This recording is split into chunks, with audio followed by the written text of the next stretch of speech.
हम सभी प्रतिदिन अपना कार्य करते हैं, तो कभी कुछ अधूरा रह जाता है, तो कुछ भूल हो जाती है, कभी कुछ हानि हो जाती है, और फिर उस भूल, उस हानि के अनुभव की पीड़ा तले हम दब जाते हैं।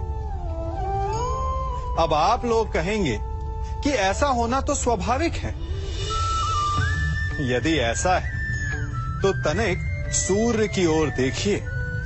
वो प्रतिदिन अंधकार से लड़ता है और हर रात्रि के पश्चात एक नई ऊर्जा, एक नए तेज के साथ उदित होता है। तो क्यों ना आप भी अपने जीवन की बीती पुरानी बुरी बातों को भुलाकर अपना प्रत्येक दिन नई ऊर्जा, नए जीवन की तरह प्रारंभ करें। विश्वास कीजिए, आपका जीवन सरल हो जाएगा और आनंददायी भी। वृक्ष जब फलता है तो कितना सुंदर लगता है। उसकी डालियां झुक जाती हैं। जितने अधिक फल, उतनी झुकी डालियां। कारण वृक्ष कहता है कि मेरे इन फलों को तोड़ो, उसका आनंद लो। इससे एक ओर हमें वृक्ष के मीठे फल खाने को मिलते हैं, तो दूसरी ओर वृक्ष के स्वयं का बोझ कम हो जाता है। इसी भांति यदि आप सफल हैं तो अहंकारी मत बनिए, विनम्र रहिए। ये विनम्रता ही आपके बोझ को कम करेगी। और यदि आप विनम्र ना रहे, झुके नहीं, तो आप अपनी ही सफलता के फलों के बोझ से टूट कर गिर जाएंगे। समय बदलता है, ऋतुएं बदलती हैं। जब गर्मियां होती हैं तो हम उलाना करते हैं कि बड़ी गर्मी है, बारिशें कब आएंगी। और जब बारिश आती है तब हम कहते हैं कि बड़ा चिपचिप, सर्दियां कब आएंगी। और जब सर्दियां आती हैं तब हम गर्मी की प्रतीक्षा करने लगते हैं। और इसी कारण हम किसी भी ऋतु का आनंद नहीं उठा पाते। कल क्या होगा इसके विषय में सोचकर अपना समय व्यर्थ करना बंद कीजिए। ऋतुओं पर आपका कोई वश नहीं, परंतु आज के, अभी के इस पल पर, इस क्षण पर आपका वश तो है।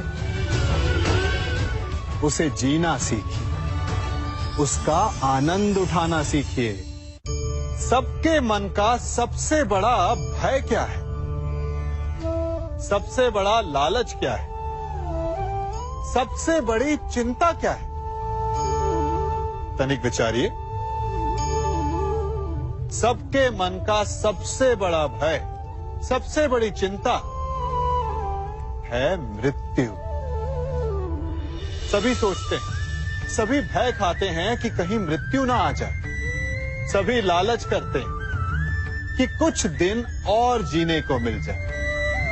सभी आशा करते हैं कि वे कभी ना मरे। और इसी मृत्यु के भय के कारण ही आप उस जीवन की उपेक्षा कर देते हैं जिसे आप जी रहे हैं। क्या कभी आपने सोचा कि आप मृत्यु से भयभीत क्यों होते हैं? क्योंकि आप जीवन में वो कर नहीं पाए जो आप करना चाहते हैं। और जो आप करना चाहते हैं वो कर पाना तभी संभव होगा जब आप मृत्यु के भय से निकलकर अपने जीवन के हर पल का उपयोग करना सीख जाएंगे। तो मृत्यु के भय से बचने का केवल एक ही मार्ग है, एक ही मंत्र है। अपने जीवन के हर पल को जियो। वृक्ष मुझे बहुत प्रिय हैं, बहुत अच्छे लगते हैं। आपको भी अच्छे लगते होंगे। कारण यह है कि वो हमें छाया देते हैं, अपनी शीतलता देते हैं, शांति देते हैं। परंतु मुझे वृक्ष एक और कारण से अच्छे लगते हैं, और वो कारण है वो सीख जो एक वृक्ष हम सभी को देता है। और वो सीख है अमरता। एक वृक्ष कभी नहीं मरता, मरने से पूर्व वो अपने जैसे कई वृक्ष अपने बीजों के द्वारा संसार को दे जाता है। तो अमर होने का केवल एक ही मार्ग है, और वो है जो आपके पास है, वो संसार को दो। अपना ज्ञान, अपना अनुभव, अपना आनंद बांटने में कंजूसी ना करें, कभी कृपण ना हो, तो आप संसार में सदा जीवित, सदा अमर रहेंगे। हम सभी घरों में रहते हैं, और अधिकतर लोगों के जीवन का ये एक स्वप्न तो होता ही है कि हमारा अपना घर हो, है ना? और बड़ी अद्भुत बात तो ये है कि कुछ समय के पश्चात हम उस घर को विस्तृत करना चाहते हैं, उसका आकार बदलना चाहते हैं, उसकी रूपरेखा बदलना चाहते हैं, क्योंकि इसमें आनंद भी है। तनिक सोचिए, जब आपको घर का वास्तु बदलना हो, उसे और सुंदर बनाना हो, तो पुराने निर्माण को तोड़ना पड़ता है, उसे गिराना होता है, घर में तोड़फोड़ करनी पड़ती है। क्योंकि निर्माण के विज्ञान में टूटने का ज्ञान बहुत ही आवश्यक है। ठीक उसी प्रकार यदि आपके जीवन में समस्याएं, विपदाएं या बाधाएं आपको थोड़ा तोड़ें, तो इसे संकेत समझिए कि आपके भीतर कुछ नया बनने वाला है, कुछ नए का निर्माण होने वाला है। और स्वागत करें इस नए निर्माण का, अपने जीवन के इस नए युग का। कभी वन में सिंह को अखेट करते देखा है? हमें लगता है कि सिंह तेजस्वी है, बलशाली है, तीव्र है, इसलिए वो अखेट कर पाता है। परंतु इस अखेट के दूसरे पक्ष को भी देखने का प्रयास कीजिए। सिंह अखेट तभी कर पाता है जब हिरण आस छोड़ देता है, जब वो भागना बंद कर देता है, जब वो संघर्ष करना छोड़ देता है। सिंह हिरण की मृत्यु नहीं चुनता, हिरण स्वयं अपनी मृत्यु चुनता है। ठीक उसी प्रकार असफलता हमें नहीं चुनती, हम असफलता को चुनते हैं। ये हम ही हैं जो आशा को छोड़कर संघर्ष करना छोड़ देते हैं और भाग्य का अखेट बन जाते हैं। इसलिए संघर्ष करना मत बंद कीजिए, प्रयास करते रहिए और सफलता आपकी मुट्ठी में होगी। जब घर में अंधकार छा जाता है, तो प्रकाश लाने के लिए आप क्या करते हैं? दीपक ढूंढते हैं और उसकी लौ को प्रज्वलित करते हैं, और फिर अंधकार अपने आप दूर हो जाता है। अब आप कहेंगे कि इसमें कौन सी नई बात है? यदि अंधकार को दूर करना है, तो दीपक की लौ को प्रज्वलित तो करना ही पड़ता है। यही बात तो समझने की है।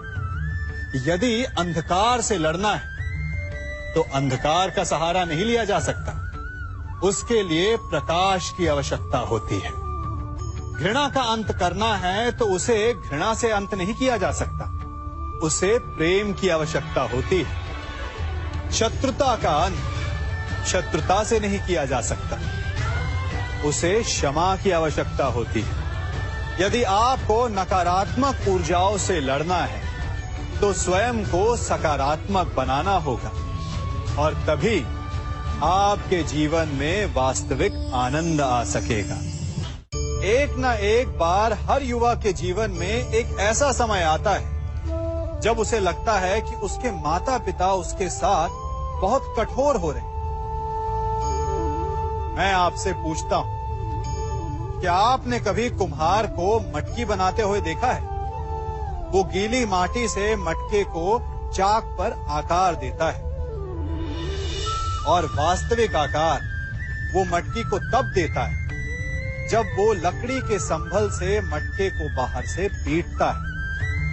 हम सभी उस कुम्हार को मटके को पीटते हुए देखते हैं, परंतु उस कुम्हार के उस हाथ को नहीं देखते जो मटके को भीतर से बाहर की मार से सहारा दे रहा है। हमारे माता पिता भी ऐसे ही होते हैं।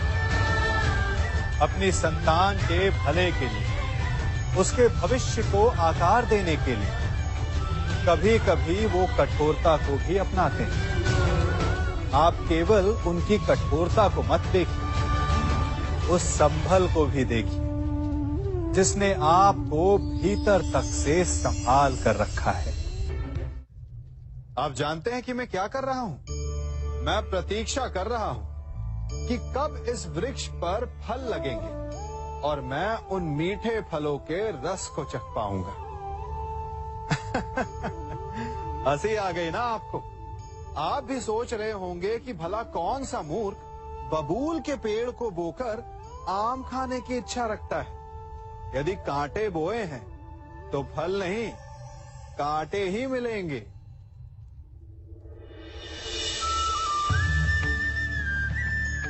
देखा, रक्त बह गया।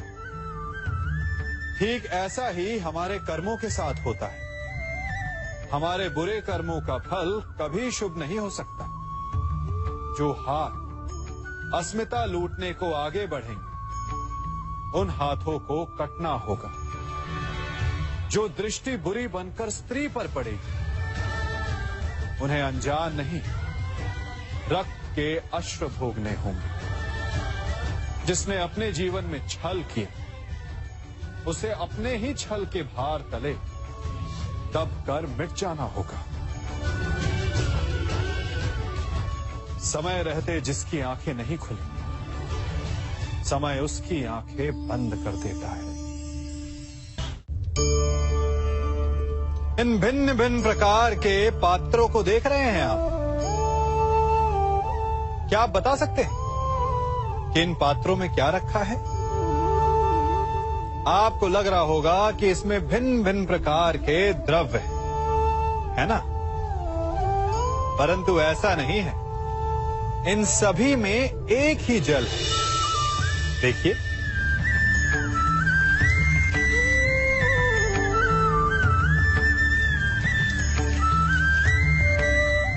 परंतु ये भिन्न भिन्न लगते हैं क्योंकि जिसमें ये जल रखा है उसके रंग को परिभाषित करता है। अब यूं समझिए कि इस पात्र में रखा जल हम हैं और ये पात्र वो संगति है जिसमें हम रहते हैं। हमारी संगति के गुण धर्म हमें, हमारे व्यक्तित्व को, हमारे संप्रेषण को बहुत प्रभावित करते हैं। इसलिए अपनी संगति पर जिनके साथ रह रहे हैं उन्हें चुनने में सावधानी बरतें, क्योंकि जल को अपना पात्र चुनने का अधिकार नहीं है, किंतु हमें अपनी संगति चुनने का अधिकार अवश्य है। हम सभी के जीवन के लिए मित्रता बड़ी महत्वपूर्ण है। हम सभी अपने जीवन में अपने अपने मित्र चुनते हैं। मित्र वो होता है जिसके साथ रहने में, जिसके साथ समय बिताने में आनंद मिले। किंतु क्या मित्रता का अर्थ केवल इतना ही है? मित्रता होनी चाहिए जल और दूध की भांति।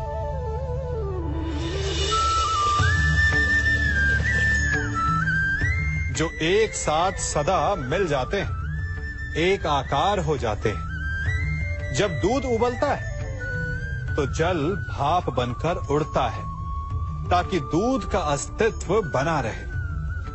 जब यह मिश्रण उफनता है तब दूध पात्र से पहले गिरता है ताकि वो जल को बचा सके। मित्रता भी इसी प्रकार होती है, किंतु यदि दूध में तनिक भी खटास आ जाए तो वो दूध को फाड़ देती है। ठीक इसी प्रकार यदि मित्रता में संदेह आ जाए तो वो मित्रता को समाप्त कर देता है। इसलिए मित्र बनाएं, किंतु झूठे संदेह से सावधान रहें। जब सागर का जल वाष्प बनकर उड़ता है तब वो हमें दिखाई नहीं देता।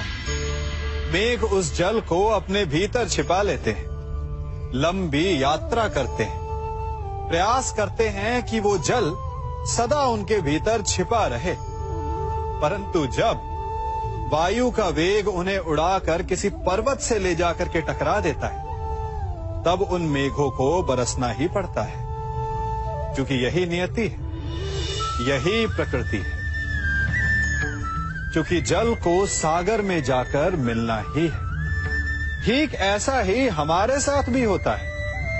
हम सत्य को अपने मन के मेघों में चाहे जितना छिपाने का प्रयास कर लें, परंतु समय की आंधी उसे वास्तविकता के पर्वत से ले जाकर के टकराकर हमारे समक्ष ले ही आती है। जिस भय के कारण आप सत्य को सामने नहीं लेकर आना चाहते, एक दिन वही भय हमारे समक्ष आकर खड़ा हो जाता है और फिर हम लाचार हो जाते हैं, क्योंकि हमने उस भय का सामना करने की तैयारी नहीं की होती। इसलिए सत्य से भागे नहीं, उसे छिपाए भी नहीं, उसे स्वीकार करें। भविष्य की बड़ी विपत्ति से बच जाएंगे। वृक्ष से टूटकर गिरे पत्ते को तो आप सभी ने देखा होगा। वो कुछ ही देर में मुरझा जाता है, पीला पड़ जाता है, सूख जाता है। वायु का वेग उसे उड़ाकर कहीं और ले जाता है, पैरों तले पिसता है, वर्षा के जल में गलता है। तो क्या यही अंत है? नहीं। इसके पश्चात क्या होता है वो विचारणीय है। एक पत्ता गलकर, सूखकर, पिसकर उसके अवशेष धरती में रिसते हैं और खाद बनते हैं, और उसके पश्चात वो खाद पेड़ की जड़ों में जाकर मिल जाता है और नवजीवन देता है एक और नए पत्ते को। अर्थात कहीं भी, कभी भी, कुछ भी ना अयोग्य होता है, ना बेकार होता है। इसलिए कुछ नष्ट हो जाने की चिंता करे बिना उसे आप समाज के हित में लगा दीजिए। विश्वास कीजिए, वो वस्तु, वो प्रयास कभी नष्ट नहीं होगा। कंकड़ों से बचने के लिए हम पदवेश पहनते हैं, भिन्न प्रकार के जूते पहनते हैं, और अच्छे जूते पहनकर कांटों के मार्ग पर चलना सरल हो जाता है। परंतु जब ये कंकड़, जब ये कांटे हमारे जूतों में होते हैं तो सरल मार्ग पर चलना भी कठिन हो जाता है। ठीक इसी प्रकार ये कंकड़, ये कांटे हमारे मन में होते हैं। ये कंकड़, ये कांटे होते हैं हमारा अतीत, जिसके भय के कारण हम उसे वर्तमान में स्वीकारना नहीं चाहते। कदाचित इसीलिए हमारे अतीत को भूत कहा गया है, क्योंकि एक भूत की भांति हमारा अतीत हमारा पीछा नहीं छोड़ता। इसलिए अपने अतीत के भयावह घटनाओं से भागे नहीं, उसे स्वीकारें। विश्वास कीजिए, आपका जीवन सरल हो जाएगा। कभी किसी पक्षी को घोंसले की नींव बनाते देखा है? अथक परिश्रम करके तिनका तिनका बिटोर कर वो पक्षी अपना घोंसला बनाता है, अपनी संतान के लिए एक सुरक्षित घर बनाता है। और फिर कहीं से तीव्र आंधी आती है, भारी वर्षा होती है, और उसका घोंसला तिनका तिनका करके बिखर जाता है। फिर वो पक्षी क्या करता है? वो रोता नहीं, ना ही विलाप करता है। वो बिना विलंब करे फिर से अपना घोंसला बनाना प्रारंभ कर देता है और सफलता पाता है। फिर हम क्यों छोटी छोटी असफलता से भयभीत होकर परिश्रम करना छोड़ देते हैं? एक बात सदा स्मरण रखिएगा, हर वृक्ष कुल्हाड़ी की एक मार से नीचे नहीं गिरता, हर चट्टान घन के एक प्रहार से नहीं टूटती। सफलता पाने के लिए अनावरत परिश्रम करना ही मात्र एक मार्ग है। स्वीकारण, सत्य का स्वीकारण मनुष्य के लिए बहुत ही महत्वपूर्ण है। जब तक मनुष्य सत्य को स्वीकार नहीं करता, उसे असत्य से लड़ने की शक्ति प्राप्त नहीं होती। जब आप भोजन करते हैं तो क्या होता है? आपका पेट स्वीकारता है कि वो भर चुका है और आप भोजन करना बंद कर देते हैं। जब आपको निद्रा आती है तो क्या होता है? आपका मन स्वीकारता है कि आपका शरीर थक चुका है और उसे विश्राम की आवश्यकता है। उसी प्रकार जब आपको किसी व्यसन को रोकना हो तो आपको स्वीकारना पड़ता है कि बहुत हो चुका, चाहे वो लालच हो या मदिरापान। उस व्यसन का त्यागना तभी प्रारंभ होता है जब आप ये स्वीकार कर लेते हैं कि आप उस व्यसन के बंधक हैं। आप इन दो पात्रों को देख रहे हैं। मेरे इस पात्र में जल है और ये पात्र मिष्ठान से भरा हुआ है। दोनों ही पात्र भरे, परंतु देखिए, मिश्री को जल में मिला दिया, जल ने मिश्री को अपना लिया, मिश्री ने अपना अस्तित्व खो दिया। परंतु जल को अभिमान है कि उसका अस्तित्व अभी भी बना हुआ है। परंतु जो इस जल को चखेगा उसे अवश्य पता चल जाएगा कि ये जल अब वो जल नहीं रहा, ये अब शरबत बन गया।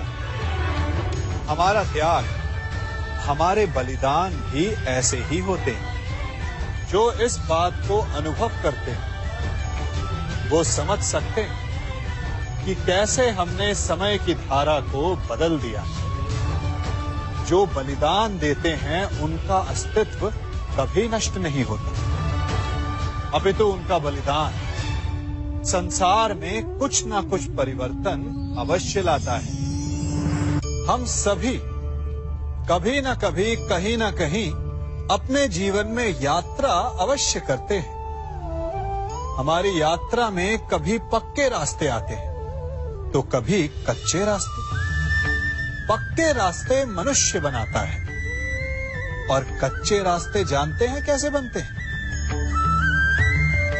चलते चलते बन जाते हैं। जब लोग एक स्थान से जाते हैं तो पैरों के दबाव से नीचे की घास कुचल जाती है। बार बार उस मार्ग से जाने से धीरे धीरे मार्ग स्वतः ही बन जाता है। और यही जीवन है, यही नियति है। जब आपके जीवन में आपको मार्ग ना मिले तो रुकिए नहीं, आगे बढ़ते रहिए और आपके पैरों के दबाव से मार्ग स्वतः ही बन जाएगा। हम सभी अपने जीवन में सफलता चाहते हैं, है ना? उसके लिए हम रात दिन परिश्रम करते हैं, कड़ी मेहनत करते हैं, परंतु फिर भी असफल हो जाते हैं। परंतु ऐसा क्यों होता है? कभी सोचा आप सबने? क्योंकि सफलता पाने का मंत्र बड़ा कठिन नहीं, बड़ा सरल है। उचित विचार, उचित समय, उचित स्थान पर उचित प्रहार। जब आपके विचार, समय, स्थान और प्रहार यानी परिश्रम उचित है तो सफलता आप ही को मिलेगी। जिस प्रकार एक लोहार लोहे से कुछ बनाते समय उस लोहे के सही ताप तक के आने की प्रतीक्षा करता है और समय आने पर उचित स्थान पर पर्याप्त बल से प्रहार करता है और लोहा आकार ले लेता है, ठीक उसी प्रकार आपकी सफलता भी आकार लेती है। हम सभी को अपने जीवन में कभी ना कभी निराशा मिलती है, असफलता मिलती है और अधिकतर लोग इसके पश्चात भाग्य का रोना लेकर बैठ जाते हैं। कुछ कहते हैं कि जिस स्थान पर मैं हूं उससे कई ऊंचे स्थान पर होने के योग्य था, परंतु नहीं जा पाया। किसी को पीड़ा है कि उसे जो मिलना चाहिए था वो उसे नहीं मिला, भाग्य ही बुरा था। भाग्य क्या होता है? भाग्य वन में खिला पुष्प देवताओं को चढ़ाया जाएगा, या किसी सुंदरी की वेणी में वो सजेगा, या फिर उसे कुचल कर उत्पाद बना दिया जाएगा।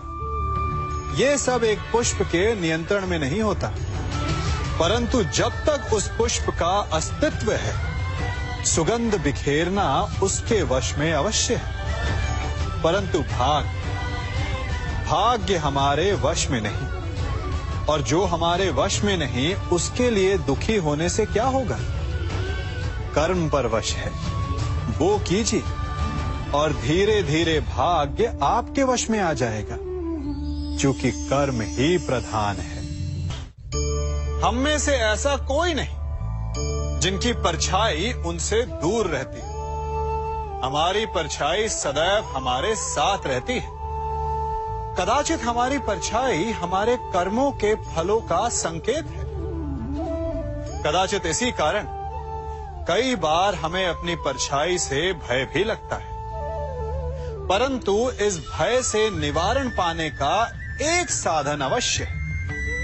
वो है सूर्य की ओर मुख करना या किसी प्रकाश के स्रोत की ओर मुख करना, क्योंकि तब हमें हमारी परछाई दिखाई नहीं देती।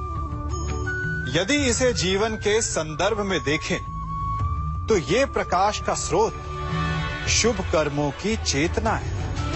यदि आपके मन में शुभ कर्म करने की इच्छा है तो आपको कभी भी अपने कर्मों के फल का भय नहीं होगा, क्योंकि यदि आपका मन शुद्ध होगा तो आपके कर्म शुद्ध होंगे, और शुद्ध कर्मों का फल कभी अशुद्ध नहीं हो सकता। आज मैं आप सबको एक कथा सुनाता हूं। एक दिन प्रातः एक व्यापारी अपने घर से निकला।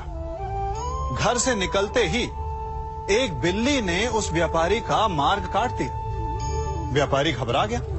वो फिर से घर लौट गया और शुभ घड़ी की प्रतीक्षा करने लगा। और जब वो पुनः अपने घर से निकला तब वो वाहन जा चुका था जिससे राजा तक पहुंचकर उसे भेंट देनी थी। राजा को भेंट नहीं मिली। राजा क्रोधित हो गए। राजा ने उस व्यापारी का व्यापार बंद करवा दिया। इस कारण व्यापारी क्रोधित होकर घर पर अपनी पत्नी से लड़ बैठा। पत्नी अपने बच्चों समेत मैके वापस चली गई, और उस व्यापारी के जीवन में यदि कुछ रह गया था तो केवल अंधकार। और इन सब का कारण वो उस बिल्ली को मानता रहा जिसने उसका मार्ग काटा था। ऐसा ही एक दूसरा व्यापारी राजा को भेंट देने निकला, और उस व्यापारी का मार्ग भी एक बिल्ली ने काट दिया। वो व्यापारी तनिक घबराया, परंतु उसने आगे बढ़ना अधिक उचित समझा। राजा तक वो समय पर पहुंचा। उसने राजा को भेंट दी। राजा प्रसन्न हुए और राजा ने व्यापारी को अपना व्यापार बढ़ाने की अनुमति दी, स्वर्ण आभूषण दी। जब व्यापारी घर पर पहुंचा तो पत्नी को आभूषण और अपने बच्चों को देने के लिए वस्त्र थे उसके पास। हर ओर प्रसन्नता थी। समझ रहे हैं ना? दोनों के साथ एक ही प्रकार की घटना हुई, परंतु दोनों की प्रतिक्रिया भिन्न थी। ऐसा ही हमारा जीवन भी है। हमारे जीवन में प्रारब्ध का अपना स्थान है, परंतु उससे कई अधिक महत्वपूर्ण हमारी प्रतिक्रिया, हमारे सोच का प्रभाव है, क्योंकि यही हमारे जीवन को आकार देते हैं। इसलिए अपनी सोच को सकारात्मक रखिए। आपका जीवन सदैव आनंदमय रहेगा। कभी किसी सुरंग से बाहर निकले हैं आप? कैसा ना भूल पाने वाला अनुभव होता है ना? कितना भयावह अनुभव होता है। मानो हर पल ऐसा लग रहा होता है कि यदि इस सुरंग में बंद हो गए तो क्या होगा?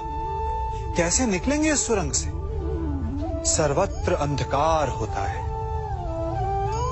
परंतु यदि आप ध्यान से उस सुरंग के मुखाने पर देखें तो वहां सदा प्रकाश होता है, और उस प्रकाश तक वही पहुंच पाता है जो सुरंग की छोर तक पहुंच पाए। और ऐसा ही हमारा जीवन भी है। इसी प्रकार कई बार हम स्वयं को निराशा की सुरंग में पाते हैं, जहां बाहर जाने का मार्ग नहीं सूझता। मानो जैसे जीवन आनंद सब समाप्त हो जाएगा। परंतु ऐसी परिस्थिति में ठीक उस सुरंग की भांति इस निराशा को समाप्त करने वाला आशा का प्रकाश उसे ही मिलता है जो निरंतर आगे बढ़ता रहे। यदि आपके जीवन में कभी भी निराशा आए, कोई भी समस्या आए, तो उसका समाधान है निरंतर प्रयत्न करते रहना। प्रयत्न करते रहिए, आपको सफलता अवश्य मिलेगी। कभी आप ब्रह्म मुहूर्त में जगे?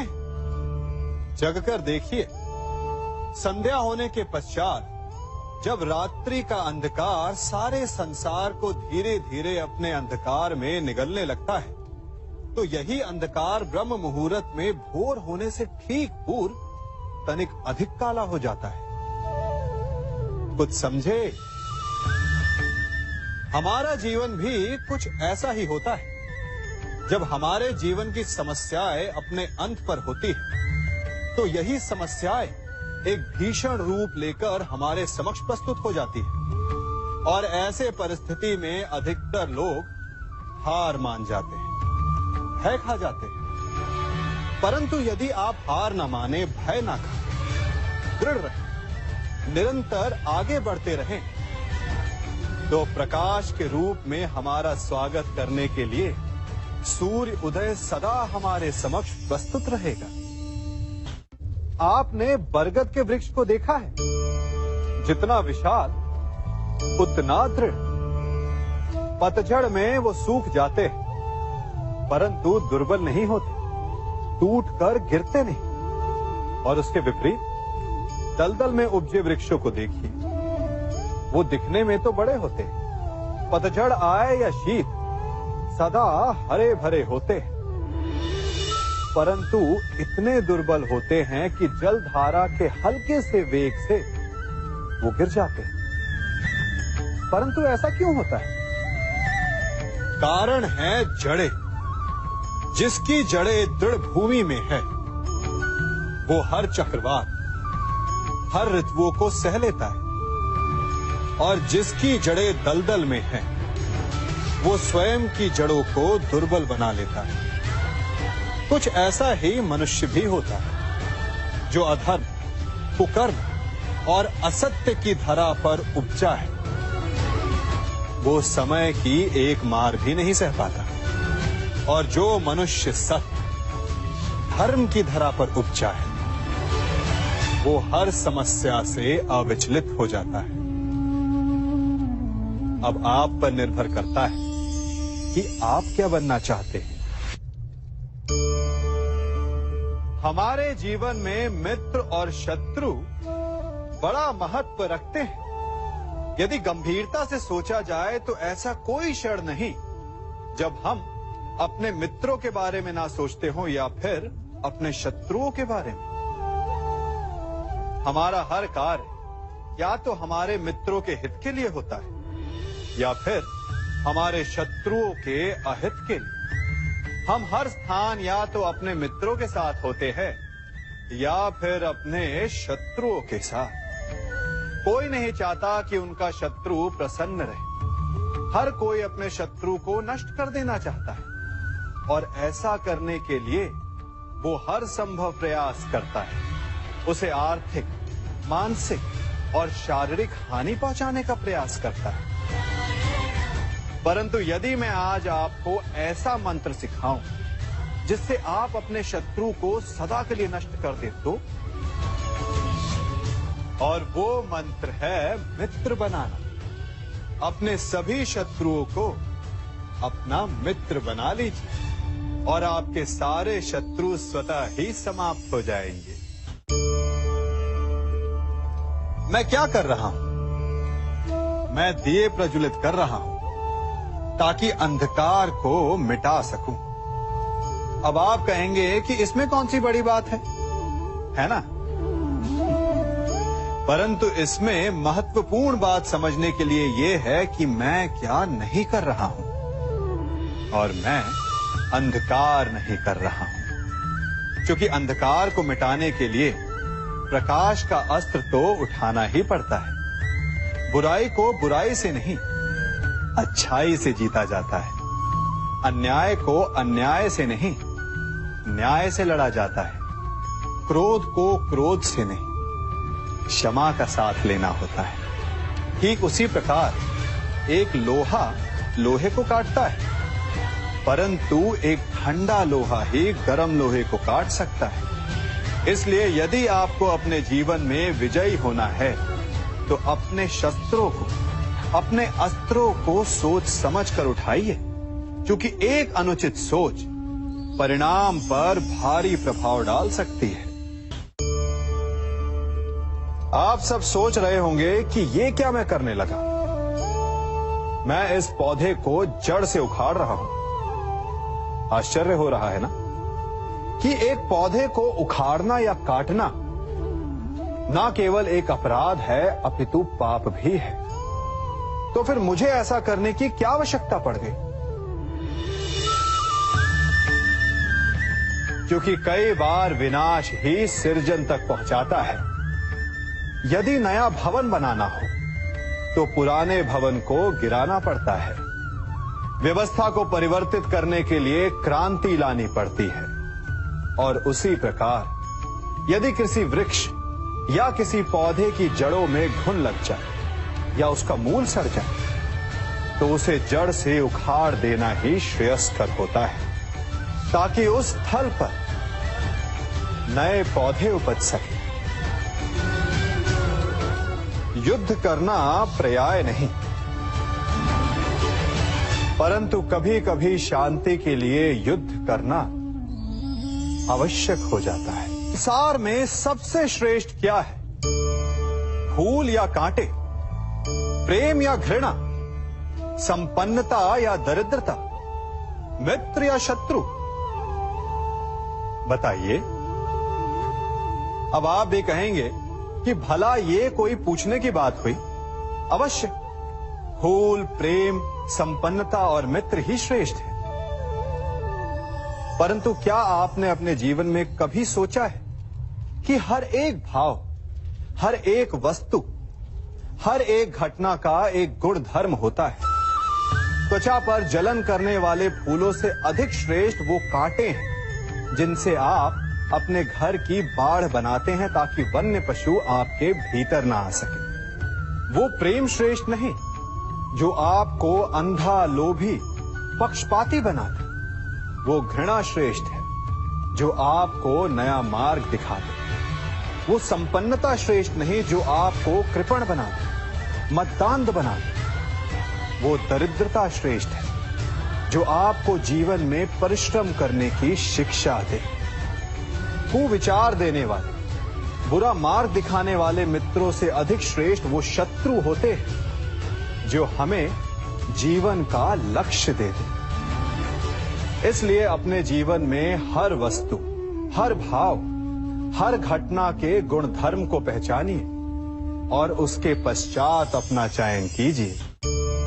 स्वर्ण, हम सभी को अपने जीवन में स्वर्ण से कभी ना कभी कुछ ना कुछ थोड़ा या अधिक मोह होता ही है ना? परंतु क्या आपने कभी सोचा कि स्वर्ण को प्राप्त कैसे किया जाता है? जब भूमिगत खदानों से स्वर्ण को निकाला जाता है तब वो एक पाषाण की भांति होता है। ऐसा पाषाण जिससे आप किसी को भी मार सकते हैं, परंतु उसे आभूषण के रूप में स्वयं के शरीर पर धारण नहीं कर सकते। यदि उसे आभूषण बनाना है तो उसे लंबी यात्राएं करनी होती है।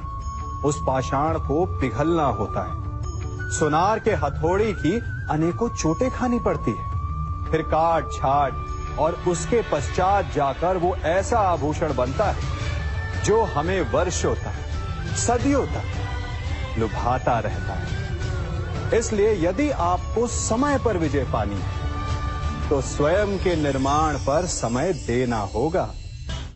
हम सभी सुनते आए हैं कि जो वीर होता है, साहसी होता है, शौर्यवान होता है, उसके समक्ष सारा संसार झुकता है।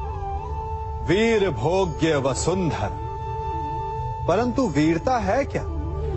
शौर्य क्या है? साहस क्या है?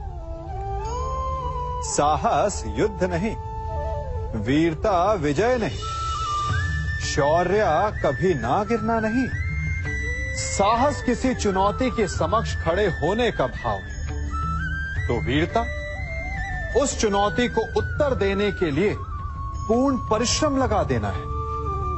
और शौर्य का अर्थ है गिरकर फिर से उठने का साहस रखना, बार बार प्रहार करके वीरता दिखाना, निरंतर प्रयास करते रहना, निरंतर परिश्रम करते रहना। इसलिए विजयी होने से अधिक महत्वपूर्ण है शौर्यवान होना, क्योंकि जो शौर्यवान है उसे विजय मिलना निश्चित है। हम सभी बचपन से ये सुनते आए हैं कि अच्छे मित्र हमारे जीवन को पूर्णतः परिवर्तित कर सकते हैं, है ना? अच्छे मित्र, परंतु कौन? जिनसे आप प्रश्न पूछें और वो मित्र बिना किसी पक्षपात के, भय रहित होकर, बिना किसी लालच के आपको उचित उत्तर दे। परंतु सबके समक्ष ये समस्या आ जाती है कि आज के समय में ऐसे मित्र मिलना दुर्लभ है, वो तो होते ही नहीं। परंतु मैं आपको एक बात बताता हूं, हम सब के पास एक ऐसा मित्र होता है, बस हम उसे पहचान ही नहीं पाते। वो है दर्पण। दर्पण के समक्ष खड़े होकर आप स्वयं से पूछिए कि यदि आज आपका अंतिम दिन होता तो क्या आप वही करते जो आप कर रहे थे? आपको उत्तर मिले या ना मिले, परंतु आपकी दिशा अवश्य बदलेगी। इसलिए आपसे अतिरिक्त आपका सबसे घनिष्ठ मित्र, सबसे अच्छा मित्र और कोई नहीं। हम सभी अपने जीवन में कोई ना कोई कार्य करते हैं। कार्य करते हैं तो थकान की अनुभूति होती है, और यदि थकान ना उतरे तो कार्य करने का मन नहीं करता। हम आशा करते हैं कि कदाचित एक दिन में 24 के स्थान पर 26 घंटे होते तो आराम करने के लिए हमें और अधिक समय मिल जाता। हमें ऐसा अनुभव होता है कि हम बहुत अधिक कार्य कर रहे हैं, है ना? परंतु क्या आपने कभी सोचा है कि जो लोग संसार में सफल हैं, उनके पास भी सफल होने के लिए दिन में केवल 24 घंटे थे, तो फिर वो सफल क्यों है? इसका एक छोटा सा रहस्य है। वो कार्य चुनते हैं जो उन्हें प्रिय है, जिसे करने में उन्हें आनंद आता है। उन्हें लगता ही नहीं कि वो कार्य कर रहे हैं, उन्हें लगता है कि वो प्रतिपल आनंद मना रहे हैं। और जब आप आनंद मनाते हो तो थकान कैसी? इसलिए यदि आप जीवन में कोई भी कार्य करें तो वो आपके मन को भाना चाहिए, या जो कार्य आप कर रहे हैं उसे अपने मन को भा देने दो। सफलता आपको मिलेगी। हमारा शरीर प्रकृति का एक महान आविष्कार है। इससे जटिल संरचना संसार में और कोई नहीं। हमारा शरीर जितना जटिल है, यदि इसे ठीक से जाना जाए तो इससे अधिक सरल ज्ञान देने वाला और कोई नहीं। हमारे शरीर में 5 इंद्रियां होती हैं जो हमें भाव, गुण और वस्तुओं का बोध कराती हैं। हमारे पास आंखें हैं, नाक है, स्पर्श के लिए त्वचा है, कान है और जीभा है। सबका भिन्न भिन्न कार्य है। आंखों से देखना, कानों से सुनना, नथनों से श्वास लेना, त्वचा से स्पर्श करना और जीभा से स्वाद लेना। परंतु क्या आपने कभी सोचा कि प्रकृति ने हमें 2 आंखें दी, 2 नथुएं दी, 2 कान दी, स्पर्श के लिए ये पूरा शरीर दिया, परंतु जीभा केवल 1 दी? ऐसा क्यों? क्योंकि प्रकृति चाहती है कि हम देखें अधिक, सुने अधिक और ज्ञान अधिक अर्जित करें, बोले कम। क्योंकि अधिक वाचाल नाश को निमंत्रण देता है। स्मरण रखिएगा। सागर तो आप सभी ने देखा होगा, बाहर से कितना उन्मुक्त और भीतर से कितना शांत। उसकी बलशाली लहरों को देखकर ऐसा लगता है कि मानो वो सब कुछ चूर चूर कर देगी, परंतु उसके गर्भ में ना जाने कितने अनदेखे अनजान जीव पलते हैं। उसके भीतर मोती मुक्ता जन्म लेता है। सागर एक है, परंतु उस सागर को लेकर के हमारी प्रकृति भिन्न भिन्न होती है। कोई उसमें तैरता है तो कोई उसकी लहरों का आस्वादन करता है, कोई उसमें अपने पांव भिगोता है तो कोई उसके भीतर जाकर मोती मुक्ता बाहर ले आता है, तो कोई तट पर बैठकर सागर की लहरों को निहारता है, कोई उसमें जीवन का आरंभ देखता है तो कोई उसमें अपने जीवन का अंत देखता है। सागर एक है, परंतु हमारी प्रकृति के अनुसार सागर की प्रकृति भी बदल जाती है। इसी प्रकार जीवन है सबके लिए समान, परंतु उस जीवन में आपको प्रसन्नता देखनी है, प्रसन्नता पानी है, या आपको पाना है अवसाद, ये आप पर निर्भर करता है। कभी आप ब्रह्म मुहूर्त में जगे हैं? जगकर आकाश की ओर देखेंगे तो पाएंगे कि भोर होने से ठीक पूर्व रात्रि तनिक अधिक घनी हो जाती है। अर्थात जब समस्याएं अपनी चरम सीमा पर होती है तो उनका हल निकट होता है, परंतु जो इस अंधकार से हार जाता है वो इस अंधकार में डूब जाता है, और जो संघर्ष करता है वो उस अंधकार से उभर आता है। सदैव स्मरण रखिएगा, अंत चाहे कितना भी अंधकारमय क्यों ना हो, उसके पश्चात एक नया आरंभ फूटता है, एक नया उदय होता है। चक्रवात के पश्चात जो शांति छाती है उसके पश्चात प्रारंभ होता है शुभ जीवन का, शुभ भविष्य का, शुभ नव प्रारंभ का। कहा जाता है कि मनुष्य योनि सभी योनियों में श्रेष्ठ है, उत्तम है। क्यों? क्योंकि वो बातें कर सकता है, विचार कर सकता है, या वो आविष्कार कर सकता है, अद्भुत यंत्र बना सकता है। नहीं, क्योंकि मनुष्य के भीतर करुणा, चेतना और सद्भाव वास करते हैं। सामान्यतः हर प्राणी योनियों की 4 उद्देश्य होते हैं: सोना, अपनी भूख मिटाना, अपना क्षेत्र बनाना और संतान की उत्पत्ति करना। किंतु मनुष्य योनि श्रेष्ठ इसलिए है क्योंकि अपनी भूख मिटाने के साथ साथ वो प्रयास करता है कि औरों की भूख भी मिटे, सब लोग मिलजुल कर विकास करें। वो समष्टि के लिए सोचता है। अपने आप चरना तो पशु की प्रवृत्ति होती है, परंतु दूसरे के लिए स्वयं का बलिदान कर देना, दूसरे के दुख को समझने की करुणा, यही प्रवृत्ति एक मनुष्य को भिन्न बनाती है। जिस दिन मनुष्य के भीतर करुणा लुप्त हो जाएगी, उस दिन वो मनुष्य सामान्य पशु बनकर रह जाएगा।